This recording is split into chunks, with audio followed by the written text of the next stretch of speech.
Oh, good. Can you hear me? Hear me okay?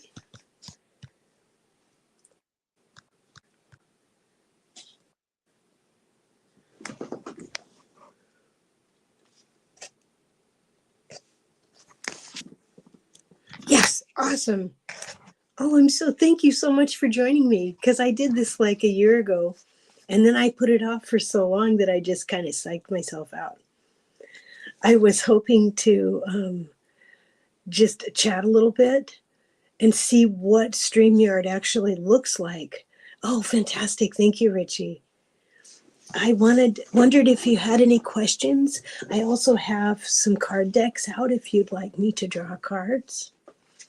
I know that Teresa might have to go pretty soon because her her hubby will be getting home. I totally get that. Hey, Rossi.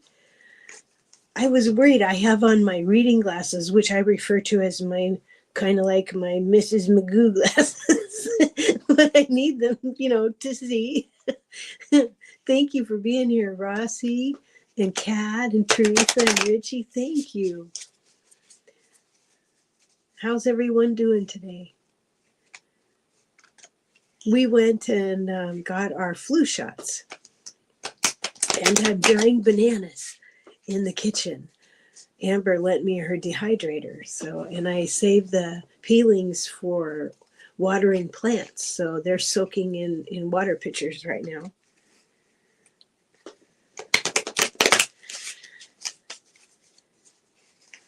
Wanted to get a feel for what this is like and what it looks like and how to use it.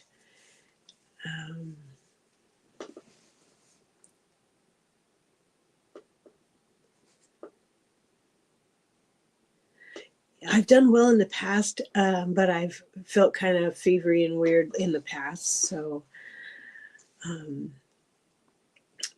better. We're going to go next week and get our COVID shots. They have the Moderna. They got them in. So I'm really thankful for that. Oh, wow, Richie, what are your thoughts on God? Well, that's an easy question right off the bat. I think of Creator in a relatable way as every breath. This Creator has great spirit in it. And I can invite great spirit in as much as I am able to every thought and action and every chakra, doing so with intent. I go out, usually, most days I go out before it's light out, and I go stand outside and I put my bare feet on the grass and I say my morning prayers. I first say, thank you for the dreaming. Thank you for the dreaming. And I breathe deeply each time that I'm speaking. And I pray for my mate and our children and Rosie and our grandchildren and our loved ones and dear ones. I pray for our region and realm and our area and our state and our country and our planet. And I look up to the fir trees that are behind us and I thank them. They are my witnesses. So that's how I feel Creator. And then I let that energy go through me and through my feet into Mother, and then I am connected and grounded. And I remind myself that I am safe, I am loved, I am protected. As much as I can stay in that flow, I try to do that. How's that? I imagine that's quite similar to what you do as well. It's just a matter of getting out of my own way kind of thing. Yeah, thank you. I wanted to maybe pull a card for Teresa because I know she has to go. And oh, Teresa, I got the Fox card. Hi, Jen. Thanks for being here. I'm pulling this card for Teresa. Teresa was one of the first people I met here on YouTube, and immediately we bonded, and I know that I've known her since before this world was new. I knew Teresa. Hi, Fatima. She doesn't talk often, but when she does, we listen.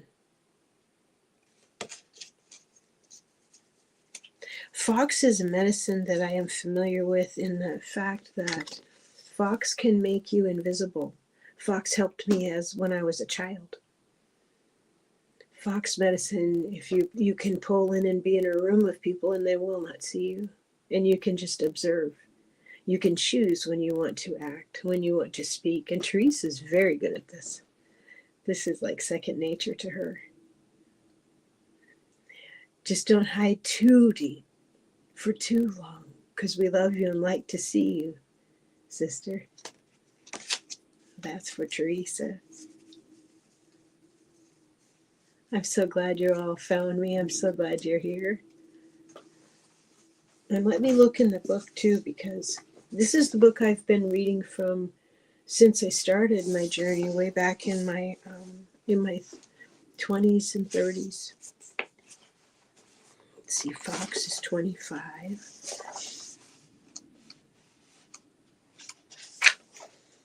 Fox, where are you? Under the ferns, becoming the forest, so I can learn?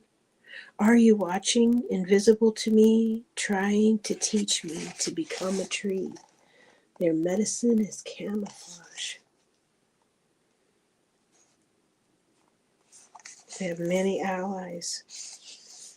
If Fox has chosen to share its medicine with you, it's a sign that you are to become like the wind, which is as unseen yet is able to weave into and through any location or situation.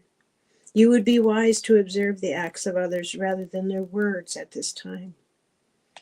Using your cunning nature in a positive way, keep silent about who and what and why you are observing.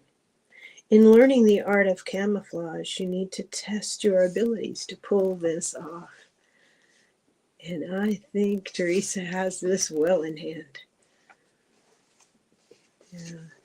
Rossi said, I have that deck. I got it used. I need to take time to study it. It's a fantastic deck. It was the first deck. I mean, it has served me whenever I would go out to the wilderness. See, there was this cemetery way up north of me in a place called Darrington. It was near Darrington. And I would go there and I would see coyotes just in the grass. And I would stop, not always, but I would see many animals and I would ask for sign. I saw a bear there, I saw a bat, I saw a coyote. I'd see signs of what I needed to learn, what I needed to do. And then I would read and take that into myself and learn in that way. Because nature is such a wonderful teacher. Nature is easier to understand than people. For me anyway. Madame Maru, hello. Thank you for being here. I appreciate it. So for me, learning from the natural world is more comfortable. You know, it's funny when I helped at that animal hospital, speaking of learning from nature, like one of the best teachers that there is animals. Because if you do a thing wrong, they will poke you or peck you or make you bleed in some way.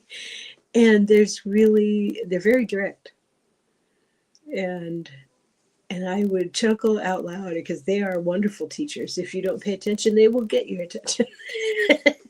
And I really benefited from that kind of teaching. It was good. It was really, really good. I think the part I enjoyed the most about that was keeping them wild, not making them pets, and returning them to the wild. And one of the things I most admired about, I don't know what you would call it, the rules of behavior of a healthy rehabilitation place, is respecting that those animals are wild. They are born wild. They want to be wild. They belong in the wild. So while we can perhaps heal them and release them to the wild, another type of release is to let them be done with this walk. If they cannot survive in the wild on their own, they would rather walk on, because animals have, oh, hi, KK. Thank you for being here. I love your pony. The animals they are aware of, they're from the angelics. They're not angels, but they're from the angelics, and they have that awareness and knowingness of being one soul. And we're the only ones here who have forgotten that. Every other living thing on earth knows that. So they would rather be released in that way to have another walk and rejoin their energies, the energies of the bird tribes or whatever animal it is that is injured. But hopefully the hope is always that we can return them to the wild and keep them wild. And I helped out there at one hospital for about 4 years. And I learned so much, and it didn't make me any smarter. It just made me more sensitive and more aware. Like when deer get upset, they're very emotional. When deer get upset, they'll stop all circulation from midpoint down.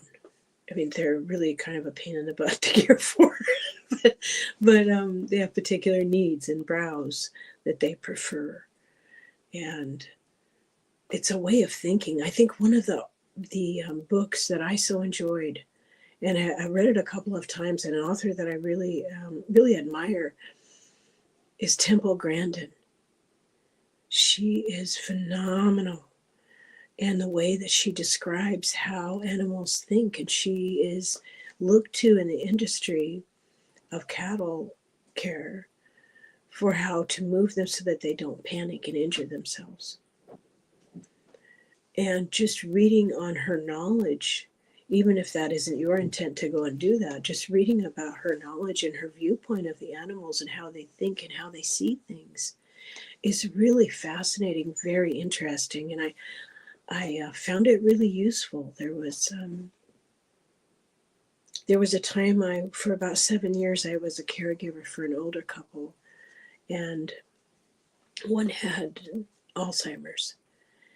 And so I would take as many classes as I could as a caregiver so that I could learn about nutrition and care and how to support someone who's going through mental changes and emotional changes, and how sometimes people with Alzheimer's, as it progresses, they will see like a shiny water on a shiny surface will look like a hole to them. And I'm glad you liked it, Teresa. It seems so perfect for you. So as I've grown spiritually, I think part of it is getting to observe and look at viewpoints, look at things from different viewpoints, and then finding which one resonates with me and learning to stand in that. And sometimes it's so wonderful because Creator will send wonderful people like Terry at Holding Your Space, and Kelly at Cali Healer, and Richie and Teresa and all of you. And we'll teach, Fatima and Allie, wonderful Allie at Heart and Soul Connected. Creator will send people that will lift you up, and they will also send people who will challenge you and irritate you and push your buttons. And that's another way where Spirit will be like, will you stand up now? Will you say what you think now? If you have, it doesn't mean that you have to be right about everything. It just means, will you stand in your light? Will you share what you think? Yeah, exactly. Like to a horse. Yes. And another thing that I loved that Temple Grandin said, like, they were hanging their yellow slickers, their raincoats, on the fence, and the cattle, and they would freak out. And that is, for some reason, that's a color that animals just do not like. Horses don't either. The shiny yellow, they don't like it. So it's so fascinating to me to see. I mean, there's a book, actually, there's a fantastic book that I've read at least 4 times. It's about dogs. And I helped at a dog, what do you call it? The animal shelter. I was part of the Tuesday crew for the animal shelter to care for the animals, mainly dogs and cats at that place. And The Other End of the Leash is a fantastic book. I don't recall the author right at this moment, but I will try to remember to post a picture of that on my post page, because it's a fabulous book on how to think like a dog and what our communication, what we think it means, and what it really means to them. And all of these ways of becoming sensitive to the needs of others, especially those in our care, those that don't have thumbs. They're probably a lot smarter than us. I mean, because every animal on earth knows its purpose. We're the only ones fumbling and bumbling about, learning lessons, to be sure, in this school. Yes, Rossi, Temple used her neurodivergence to solve a problem for animals. Absolutely. It shows how everyone can contribute to society. Absolutely. The rodeo saying by KK is, "You never wear yellow in the arena." Yes. Yeah. I need to read that book. What was it called again? The Other End of the Leash is about dogs. Animals in Translation is the Animals in Translation by Temple Grandin. And Animals Make Us Human. I believe that one was also by Temple Grandin. And I wonder that too, if yellow looks like fire to them. I wonder that too. I imagine they think the yellow sun belongs in the sky. Scary, scary, scary. I don't know what it is. I don't know. But they have so much, what would you call it? Innate wisdom. They have innate wisdom. They are aware they pay attention to the scent on the wind. They pay attention to immediacy.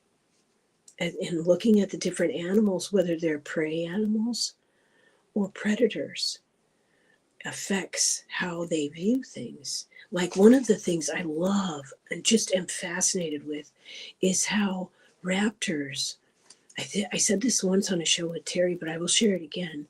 But raptors have this vision that they see in front of them, they see around them, above them, and at the same time, while they're flying, sometimes at great speeds, they also can have a third lens that zooms in and can zoom in on prey. So enough so they can triangulate and then hunt, and successfully do this many times a day so they can eat. Hey, Swampy. Hi, I'm so glad you're here. And so learning what animals perceive has helped me round out my vision, I guess. Rossi, Annie Bear, have you found that you can communicate with them telepathically?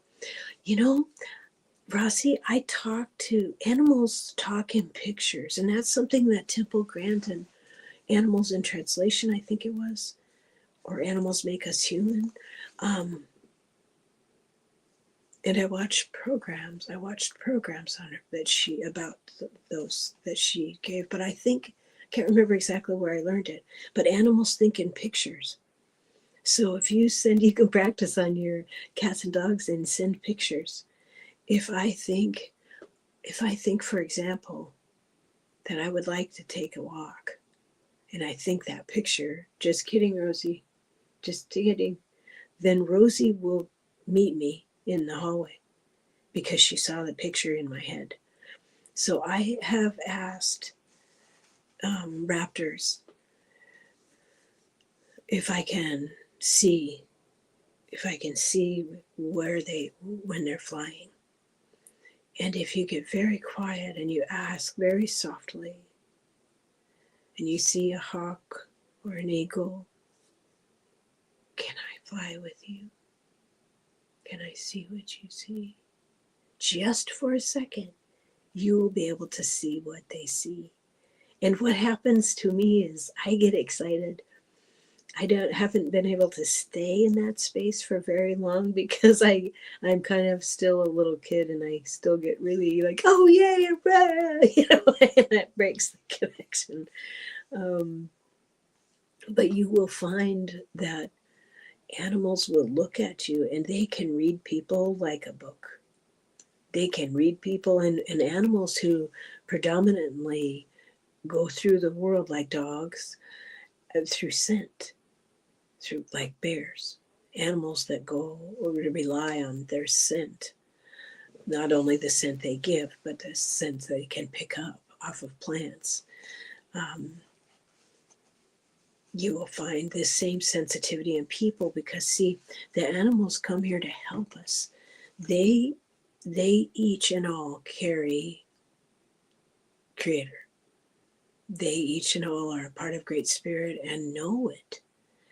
And they bring their blend of medicine and how they move in this beautiful earth, what they eat, where they sleep, when they mate, how many children do they have, where do they like to live, what do they do for fun, because all animals play.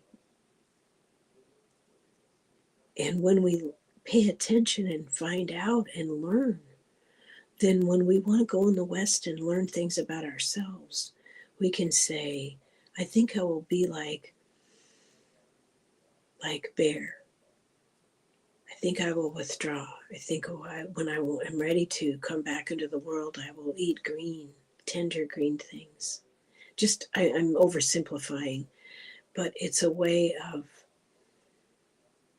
respectfully being a part of the world by realizing you're already part of the picture, and find out, find out what animals are predominant in where you live. They see our spirit tribe. There's a little marker here that's in my way that I can't see that whole word you said. They see our spirit tribe that surrounds us also. Yeah, they do see spirits.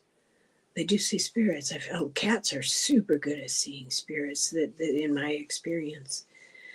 Dogs are very good especially when people have just passed and they come and visit you. You can tell when spirits come, because the animals that sit with you will be looking at them. They'll look right directly at them. And they'll sometimes look at you like, how do you not see this? so they're here to help us.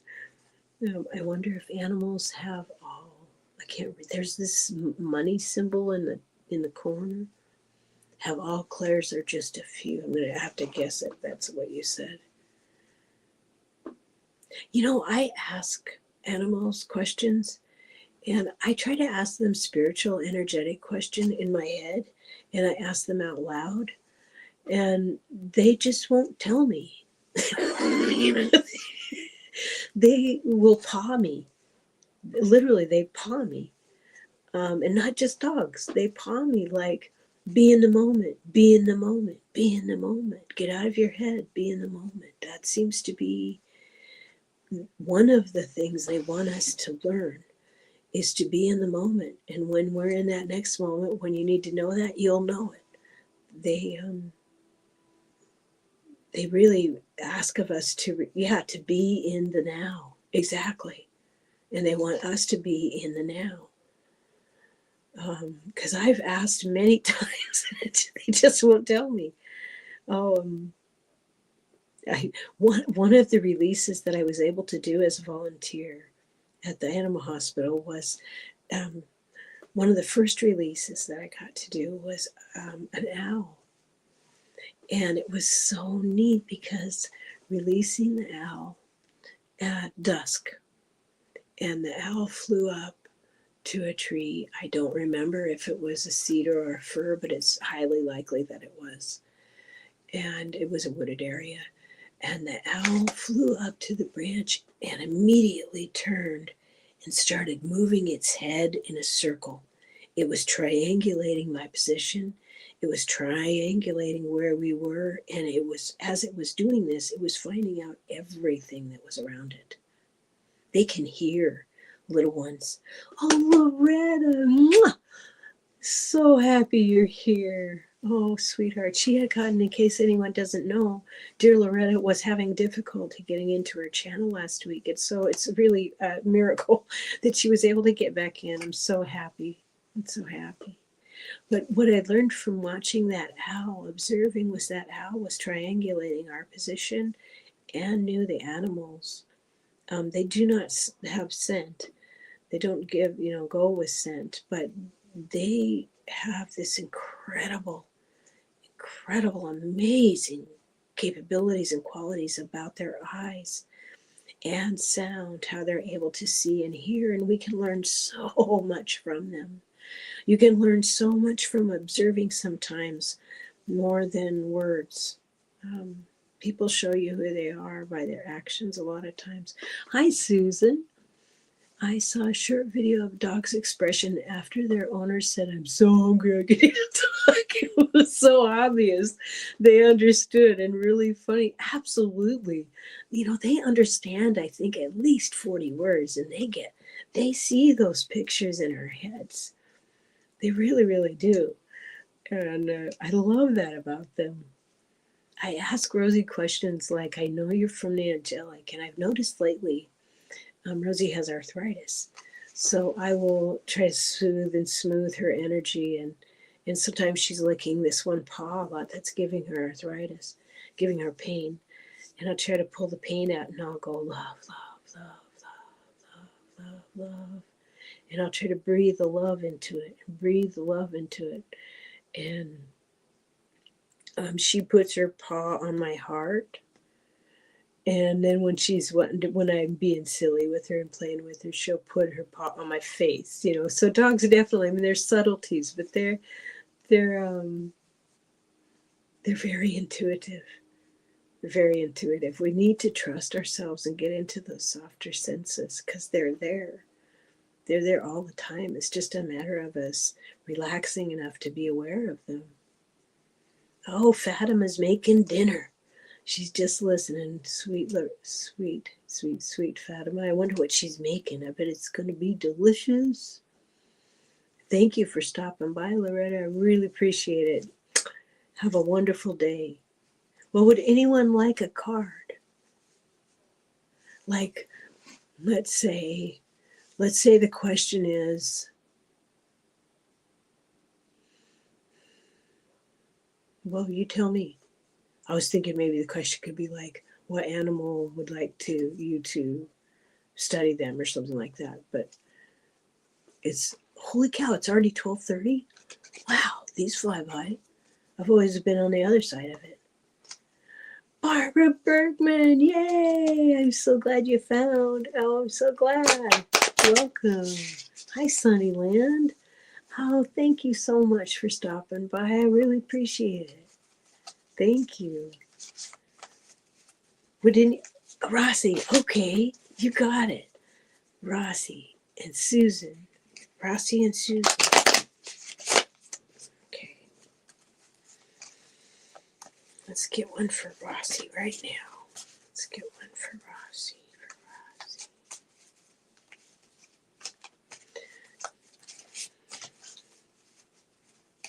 I think all the animals come from different star nations because when I was young, I used to dream and have vision of going to different planets, and the different planets had different animals, and they had their own worlds going on. Oh, Rossi, I got a hummingbird. Oh my goodness.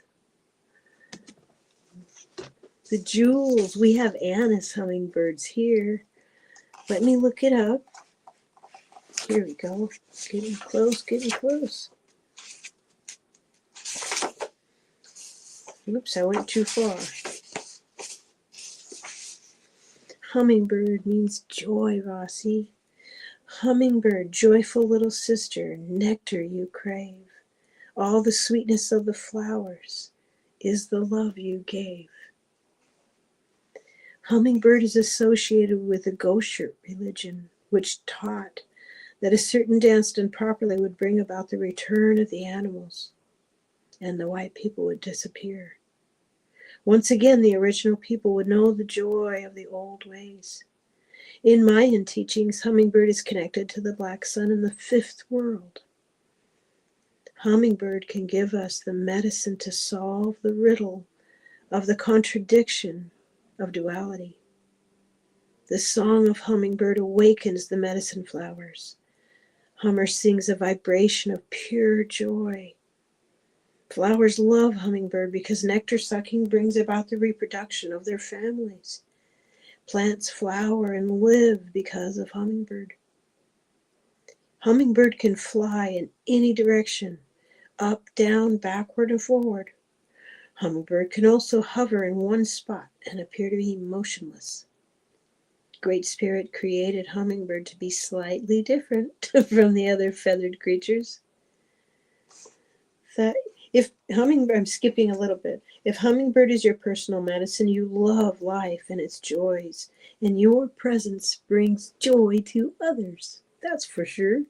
You can join people together in relationships which bring out the best in them. You know instinctively where beauty abides, and near or far, your journey to your ideal. You move comfortably within a beautiful environment and help others taste the nectar of life. Oh, that is beautiful, Rossi. That is a beautiful card for you. And Susan, now let me find one for Susan. Did that resonate with you, Rossi? I bet it did. You're probably blushing. You thought we didn't notice how wonderful you are. You're wrong. We noticed. Okay, let's get a card for Susan. Just gonna relax and relax and relax. I won't have time for a lot of cards because the time's going by pretty quickly. But I think we can probably get maybe a couple more after this. So for Susan, oh, cool. For Susan, got the skunk. Oh, Rossi loves hummingbird, of course. Oh, this is a good one. This is a good one, too. This is for Susan.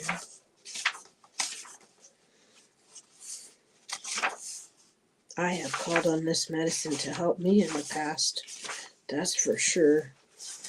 Skunk is about reputation. Go ahead and laugh. This furry little animal has a reputation that contains a great deal of power. Due to its distinctive behavior, humans give this tiny, smelly creature a wide berth. The key word here is respect. Unlike other predatory animals, skunk does not threaten your life, but threatens your senses. In observing the patterns of skunk, it's easy to notice the playfulness and nonchalance of its natural behavior. The I dare you attitude of this four-legged creature commands you, as the observer, to respect its space by mere reputation alone. Skunk is teaching you that by walking your talk and by respecting yourself, you will create a position of strength and honored reputation. The carriage of your body relates to others what you believe about yourself. Learn to assert without ego what you are. Respect follows. Your self-respectful attitude will repel those who are not of like mind, and yet will attract those who chose the same pathway. Skunk medicine people have the ability to attract others, and they are very charismatic. At the same time, the other side of their natural power is to repel those who seek to take energy from them without recycling the gifts they have taken. That is powerful medicine. That's powerful medicine. I have called on that medicine. That medicine has helped me too. Especially in my 30s. Yeah, it does, exactly. Skunk teaches boundaries. That is so true. Hey, CJ. Hi, or anyone I missed when I was looking down. Yay, Sunnyland. We do notice. I wonder if I can. Nope, this is not. I'm just going to. Oh, I can't go backwards. Okay. Because Barbara Berkman, you got it. I'm so glad you're here. Have you also, do you all know that Barbara Berkman is an artist? She sent me a beautiful, beautiful gift of a necklace that I made a little video about. a little short about so everyone could see how beautiful it is. She's very gifted. And I think her heart is healing. We're all doing some level of heart healing, aren't we? I know between these two eclipses, it feels like, my observation is it feels like getting shook up a little bit. And what no longer needs to go forward with this is either coming up for healing, different ages of ourselves, like little child selves, or it's falling away. And it's fantastic. I mean, we're all on the planet at this time together, thank goodness, on purpose. Okay, Barbara. Oh, cool. Barbara got back. Oh, you are so welcome, Susan. That was one of the first animals that I saw. You know, for a year, you might already know this. This is number 42. For a year, I was an apprentice to someone who called himself a medicine man. So for a year, I was an apprentice to him. Later, I found that he was not such a good man, so I stopped that association. But one of the first animals I saw during that period was a bat in broad daylight. And they're quite beautiful. They're not scary at all. And they eat about 1 million mosquitoes. So in some areas, it's a huge blessing to have mosquitoes. The ones that I know of here are near orchards. And my hubby, Paul, and I wanted to put a bat house up because we have made 2 of our yards our, what do you call it?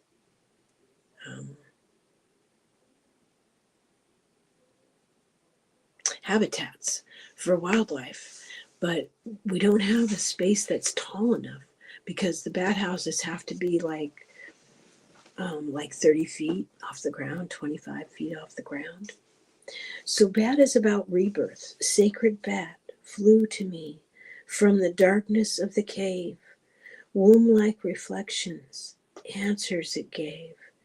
Birth, death, rebirth, cycles of the whole. Never ending, just eclipsed. The journey of the soul. That's fabulous. Steeped in the mystery of Mesoamerican tribal ritual is the legend of Bat. Akin to the ancient Buddhist belief in reincarnation, in Central America, Bat is the symbol of rebirth. The bat has been for centuries been a treasured medicine of the Aztec, Toltec, Tehuelcan, and Mayan peoples. Bat embraces the idea of shamanistic death. The ritual death of the healer is steeped in secrets and highly involved initiation rites. Shaman death is the symbolic death of the initiate to the old ways of life and personal identity. The initiation brings the right to heal, and to be called shaman is necessarily preceded by ritual death. Most of these rituals are hard on the body and mind and spirit. In today's standards, it can be very hard to find a person who can take it and come through with their balance intact.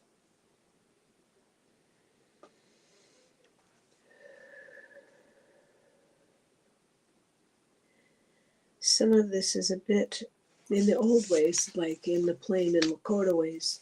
What that would mean would be like you would cry for vision, you would dig a hole the size of your body, you would lay down in it and cover the hole with a blanket, and you would be quiet, you would be meditating, you would be asking for helpers to come and help you and medicines to come and help you, and they would come. It's powerful to surrender. I think one of the things that I have found helpful is to, Barbara, I'm still thinking of you. This is just for you specifically, and everyone else as well, if it's helpful, is to claim all of who we are. Absolutely all of it. The good, the bad, the indifferent. And to step into our power and to say to Creator, I accept all of who I am. I accept it all, and anything that does not serve me, I surrender. and asking for help from guides and angels and ancestors who all want us to succeed. I call on archangels, I call on medicines of place. You can look up, all of you can look up who are the medicines of place. What's the animal of your state? What's the flower? What's the tree? And get to know them, because they are looking for you. And if you talk to them, they will hear you and respond. The natural world responds. So I hope that's helpful. I hope that's helpful. Oh, you had the same experience with the medicine man who was not who he said he was. I hear you, Barbara. I hear you. Sunnyland, if you had time, I would love to know my spirit animal guide. Hi, Nancy. Oh, goodness, thank you. Oh, I'm so glad that made sense, Barbara. I'm so glad. And I want to respond to Sunnyland. You know, there's something I wish to do. What we do here is, I'm going to do this first with Terry, privately at Holding Your Space.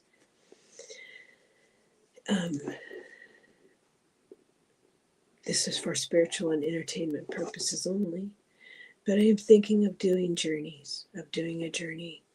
Because what we do in our way here in the Pacific Northwest, we wait until the frogs sing.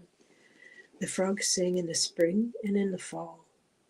And in the fall, there is a place where natives only go. It's called the Longhouse. It's a place of prayer and ceremony. And that's only for tribal members. And when the frogs sing, we know it's time. It's time to look within. And at those times, it would be appropriate to do a journey. And that would involve me drumming and lighting candles and I would put out some crystals. I have medicine pieces that I would bring out and do that with in a sacred and respectful way, and then close it. Each responsible for their own journey, calling on their own teams and guides and angels to assist them wherever they are. And then in the spring, when the frogs sing again, we put those things away, and we are to turn our attention back into our community, our family, going out. It is the time of year when things grow and foods are gathered, and so we still follow those rhythms.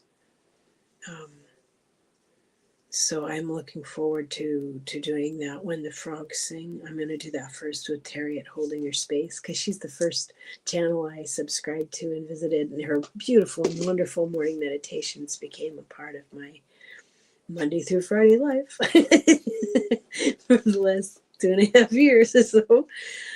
So I want to do that with her first. But in that way, perhaps in that type of setting, you would be able to call your own medicine animal to you, because they have always been with you the same way you've always had a guardian angel. They are with you every single moment of your life. Your ancestors are too. When you have days that you're like, oh, my hair will not get out of my face, those are your angels and your ancestors giving you lovies, trying to get your attention. So it's a lot of just relaxing and surrendering to first owning all that you are. Being grounded is very important. I've been, for the last year or so, I've been paying attention to take care of my gut. For me, that means eating about half a cup of beans for lunchtime or at some point in my day, making sure I get enough fiber, drinking water with lemon in it so that I can transmute any negative energies that I no longer need, and just small ways of caring for my body, because it's a gift from Mother, and it's taken me quite a long time to get to this point where I feel comfortable sharing this, where I feel comfortable honoring my body, and respecting the gift that it is.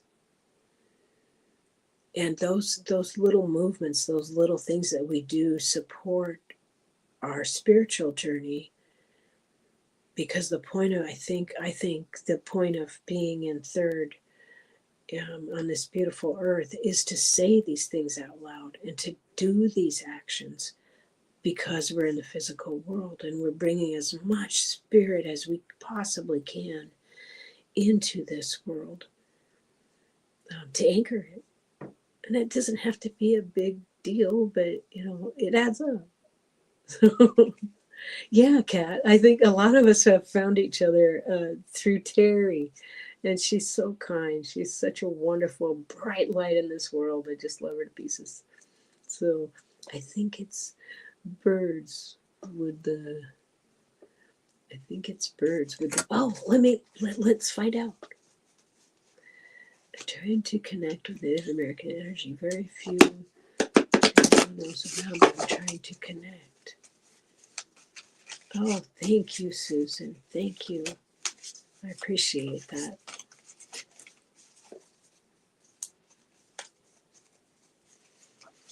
It's all around you, Rossi. The medicine of the trees is probably where I find the most comfort.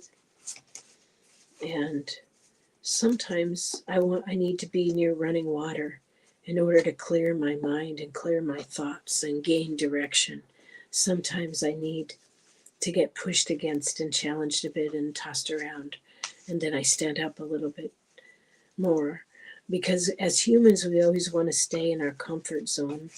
And it's heckin' hard sometimes for our guides and angels to get us out of our comfort zones so that we can realize things and recall our power and go, oh yeah, that's why I'm here. It must be a heckin' hard job for them sometimes. I think so. So Sunnyland. Oh, wouldn't you know it? The first I pulled up a blank card. I forgot to take those out of the deck. So let me just draw again. Let me draw again.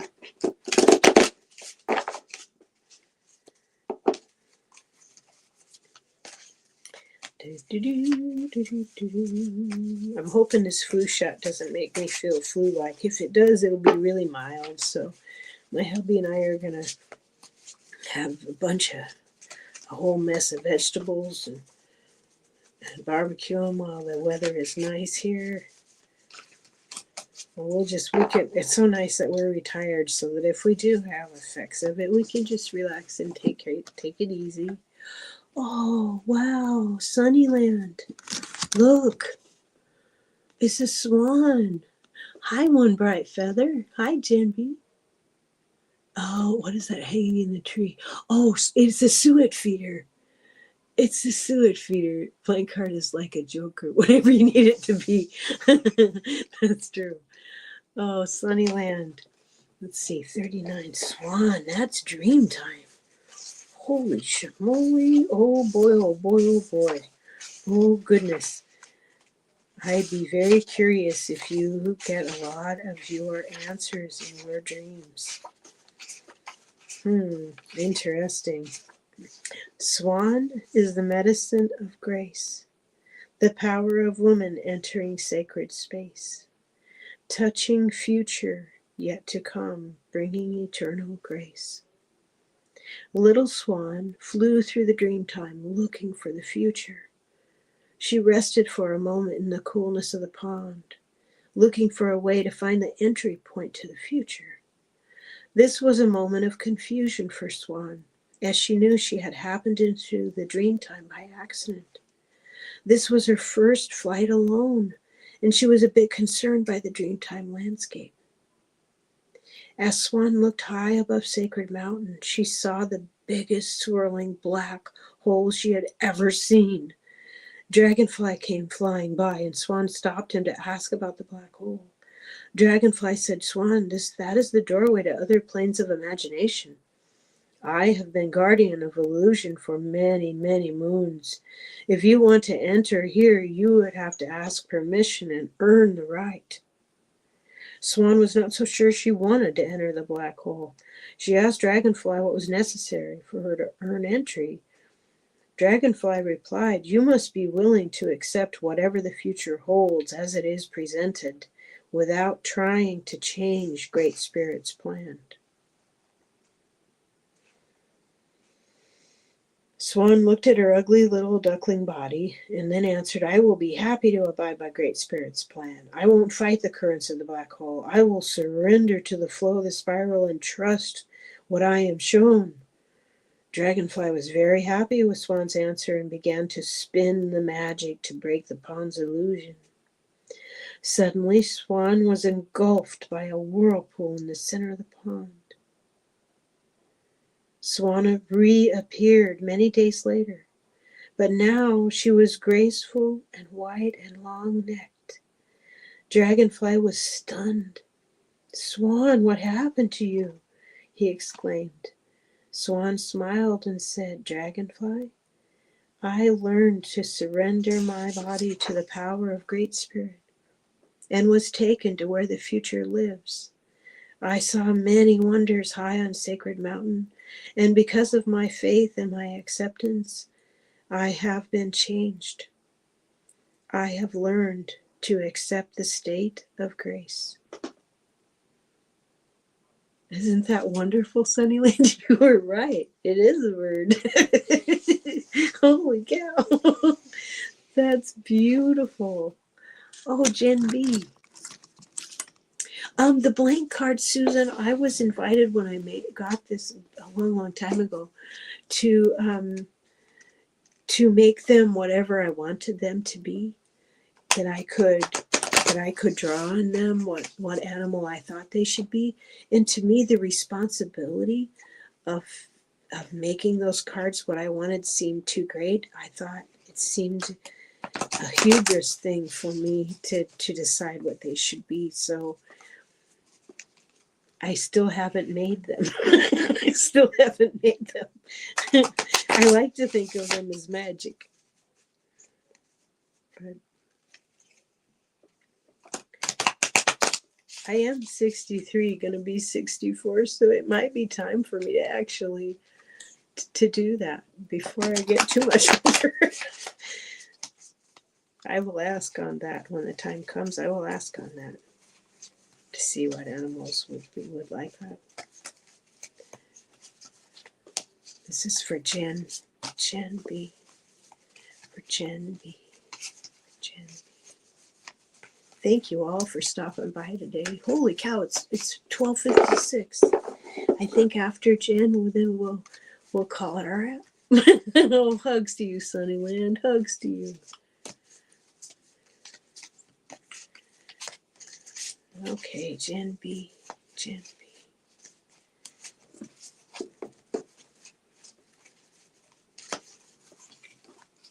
Oh, wow, Jen B. Spider. Oh, she is dreaming medicine. Wow. I've always wanted to see, let's see, that's number 43 there. I've always wanted to see Spider Rock in the Southwest.